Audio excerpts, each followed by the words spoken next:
उन्होंने उन्हें लाकर महासभा के सामने खड़ा कर दिया। अब पतरस और यूहन्ना को क्या किया, प्रेरितों को क्या किया, महासभा के सामने खड़ा कर दिया।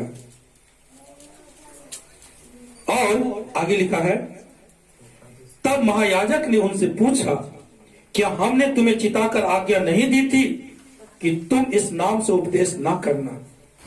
तो भी देखो तुमने सारे यरूशलेम को अपने उपदेश से भर दिया है।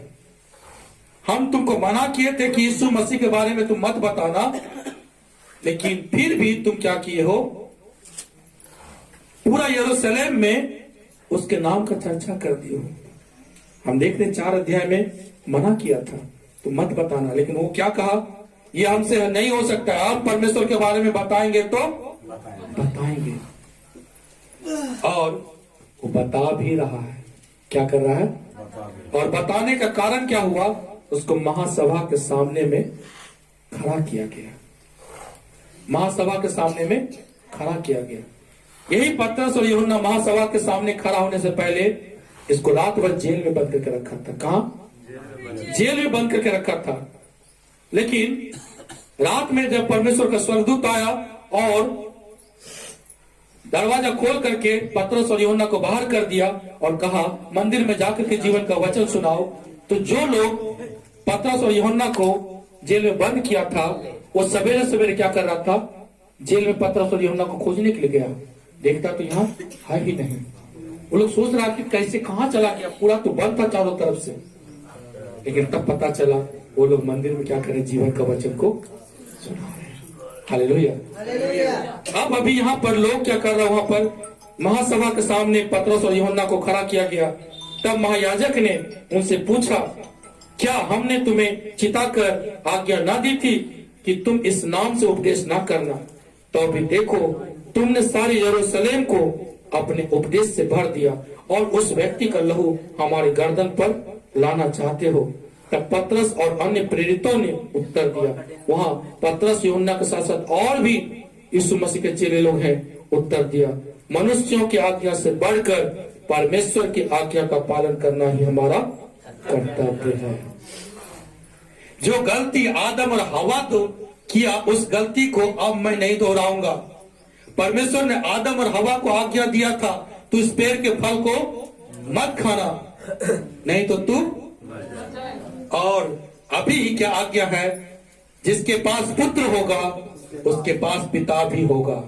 यानी जिसके पास यीशु मसीह होगा उसके पास परमेश्वर भी होगा, और जिसके पास परमेश्वर होगा वो कभी नहीं मर सकता है। यीशु मसीह कहे, यदि वो मर भी जाए तो भी जिएगा। यानी यीशु मसीह उन्हें क्या करेंगे, जीवित करेंगे। अब वो कहता है, यीशु मसीह के सारे चेले लोग, सारे प्रेरित लोग कह रहे हैं। तब पतरस और अन्य प्रेरितों ने उत्तर दिया, मनुष्यों की आज्ञा से बढ़ करके परमेश्वर की आज्ञा का पालन करना ही हमारा कर्तव्य है। हम उस मनुष्य का आज्ञा का पालन नहीं करेंगे जो अब तक शैतान के द्वारा भरमाया गया है, जो अब तक शैतान के द्वारा जो उसको सिखाया जाता है वो बोलता है। अब मैं उसकी बातों को नहीं, मैं परमेश्वर की बातों को, जो यीशु मसीह के द्वारा परमेश्वर ने हमसे बातें की है, मैं उस बातों को मैं मान करके चलूंगा। हालेलुया। इसलिए कहता है, तब पतरस और अन्य प्रेरितों ने उत्तर दिया, मनुष्यों की आज्ञा से बढ़कर परमेश्वर की आज्ञा का पालन करना ही हमारा कर्तव्य है। हमारे बाप दादाओं के परमेश्वर ने यीशु को जिलाया, जिसे तुमने क्रूस पर लटका कर मार डाला था, उसी को परमेश्वर ने प्रभु और उद्धारकर्ता ठहराकर अपने दाहिने हाथ पर उच्च कर दिया कि वह इस्राएलियों को मन फिराव की शक्ति और पापों की क्षमा प्रदान करे।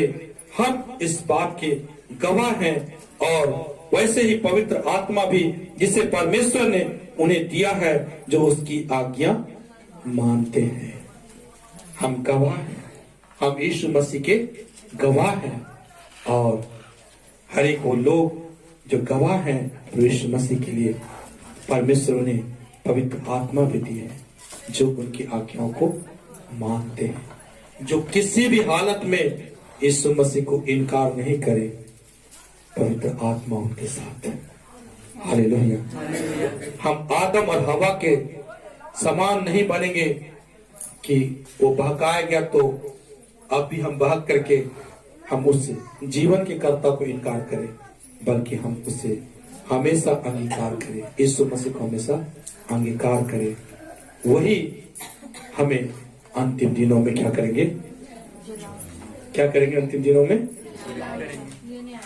Hallelujah, hallelujah.